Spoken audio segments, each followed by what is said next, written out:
Começa amanhã e vai até o dia 25 a Semana Nacional de Trânsito, principal calendário do país dedicado à promoção de atitudes responsáveis no setor.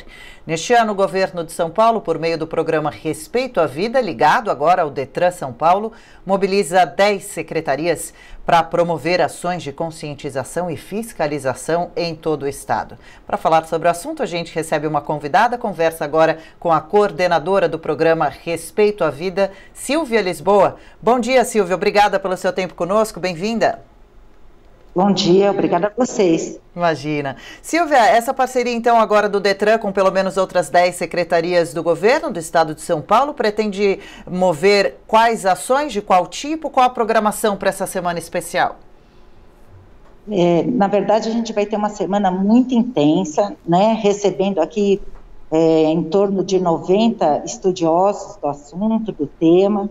Teremos várias frentes durante a semana, vamos estar falando de legislação, vamos estar falando de inovação, vamos estar falando de educação e outros assuntos referentes, sempre pensando na questão da prevenção. O Estado de São Paulo conta com o programa Respeito à Vida, que tem uma ferramenta inédita a nível de Brasil, que é o banco de dados, que é o InfoSig-SP. Esse banco disponibiliza mensalmente todos os acidentes e óbitos que decorreram no mês anterior sobre o assunto. A partir do InfoSiga, as secretarias e os atores envolvidos se mobilizam para fazer uma série de ações preventivas, né, sempre visando salvar vidas.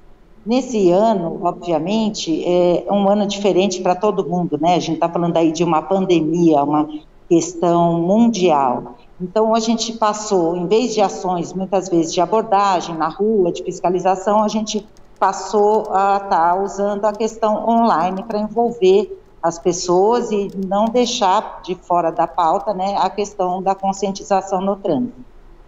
Claro, assuntos importantíssimos mesmo. Agora, lhe parece possível incentivar e necessário também um comportamento mais responsável dos motoristas? Por ano, os dados apontam que o país perde cerca de 5.000 vítimas no trânsito. Quais seriam os principais motivos para isso? Diversos, imagino. Sim, sem dúvida, mas a gente tem um número, né, que a gente fala em 94% dos acidentes são decorrentes de falha humana. Ou seja, poderia não ser um acidente. Então, a questão comportamental é uma questão fundamental. Acho que a pandemia nos traz muito isso. Precisamos usar a máscara para nos proteger e proteger o próximo. No trânsito, tem que refletir esse mesmo comportamento, né? Hoje eu sou condutora, amanhã eu sou pedestre, sou ciclista, ou seja, eu tenho que ter um comportamento sempre pensando no próximo também. Em todos os atores, nos atores mais frágeis. Então, é importante reforçar essa questão da cidadania, né? As cidades cada vez mais têm que pensar em todos os atores que estão envolvidos nessa questão do trânsito para buscar, sem dúvidas, resultados melhores, né? Números melhores. Deve acontecer um esforço, isso é uma preocupação, é claro, não apenas do órgão, né, que monitora o trânsito e fiscaliza nas cidades, como também, né, de cada indivíduo, essa conscientização que seria muito bem-vinda, né, ou maior conscientização, pelo menos, de mais pessoas, quem sabe. O carro, afinal de contas, pode ser uma arma, né, na mão de um indivíduo. E a pandemia, Silvia, não sei se a senhora concorda, deixou muitas pessoas, a gente vê os médicos falando, mais ansiosas, com mais problemas psicológicos. Os testes feitos para detectar essa dificuldade do motorista são suficientes? Para quem é motorista comum, o teste psicológico para retirar a carta de motorista é feito apenas aos 18 anos, né?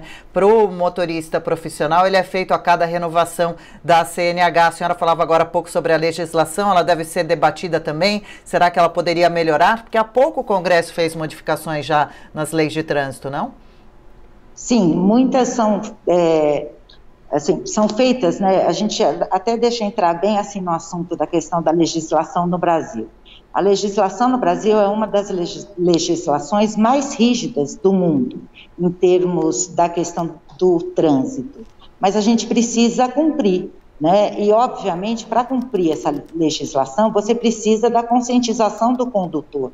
não basta ter a questão da fiscalização se o meu comportamento, só quando eu estou sendo observada por um radar é que eu tenho um comportamento X.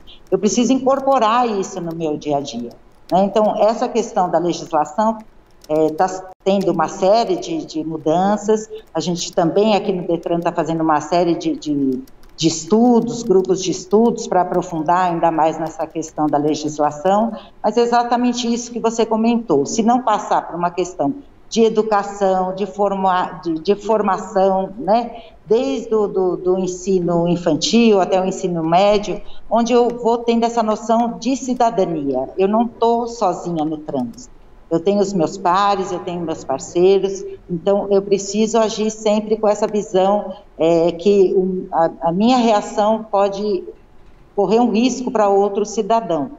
Claro, a gente acompanha muitas brigas no trânsito em que as pessoas entram em desentendimentos muito sérios a ponto de descerem dos veículos, de motos, se agredirem, muitas vezes levando inclusive à morte, ou uma irritabilidade muito grande da pessoa que às vezes não quer deixar um veículo passar à sua frente simplesmente por estar irritado, porque muitas vezes você permitindo a passagem de um pedestre, de um outro veículo à sua frente, você segue o seu trânsito dirigindo na paz, tranquilamente, pode evitar acidentes muito graves, inclusive com pequenos gestos, né, de cordialidade e paciência no trânsito, né? E é justamente essa preocupação. Eu conversava outro dia com um médico responsável que faz exames psicológicos para quem retira CNH, e ele dizendo sobre agora esse período de pessoas com mais quadros de doenças de ansiedade, problemas psicológicos como remédios que estão sendo tomados por conta própria ou sem acompanhamento de um psicólogo, um psiquiatra, doenças que ainda nem foram detectadas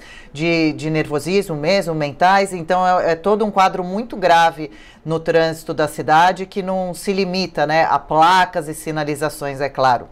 Motociclistas, por exemplo, Silvia, eles ainda são campeões de acidentes. Além deles se envolverem em batidas sozinhos, eles também muitas vezes acabam se envolvendo em acidentes graves com veículos, com outros veículos. E parecem muitas vezes os motociclistas que eles não percebem que ele não tem proteção nenhuma ao redor do seu frágil corpo. Exato. A pandemia, sem dúvida, né, o isolamento social tirou muito carro, muito veículo da rua.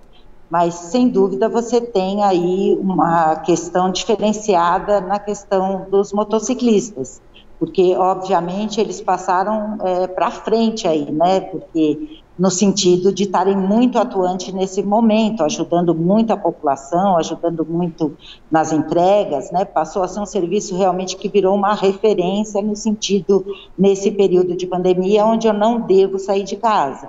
Então, é importante a gente ressaltar essa questão dos motociclistas específicos, assim como dos ciclistas e pedestres. Claro. Obviamente, a fragilidade é muito diferente num veículo, né? Então, realmente, é o que a gente fala, é sempre buscar essa questão de harmonia entre todos esses atores.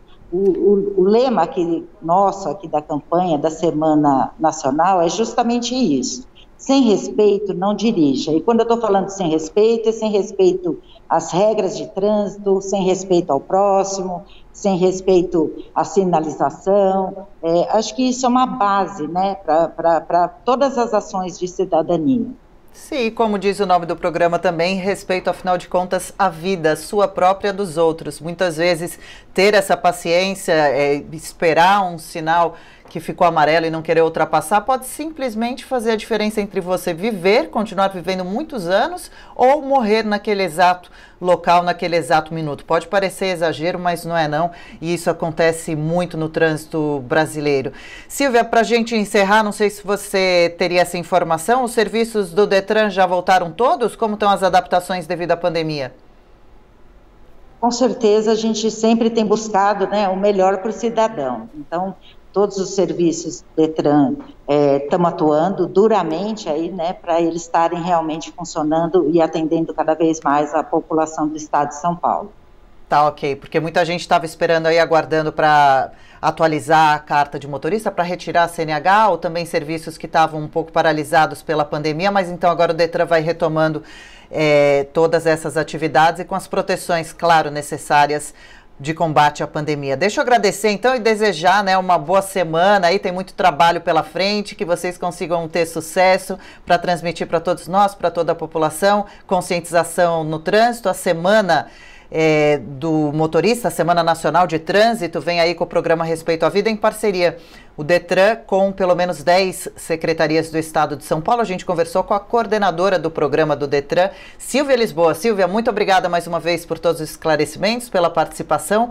Boa semana. Obrigada a você pelo espaço.